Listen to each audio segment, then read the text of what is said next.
So check this out. Division by neighborhood created wealth for some and poverty for others. Let's dig into it. So in the 1930s, the U.S. government created housing maps that graded neighborhoods by risk.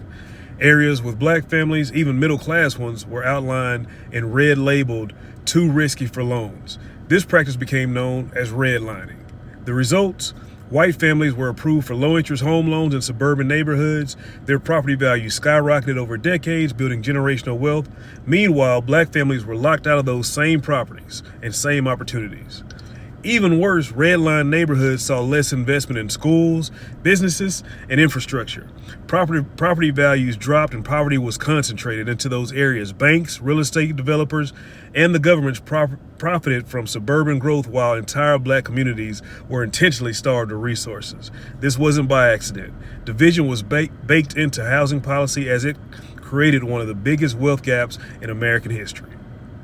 And the wealth gap created by redlining we're still living with today. So a lot of people ask me, why hasn't things changed? Why don't black people pull themselves up by their bootstraps, whatever the case may be?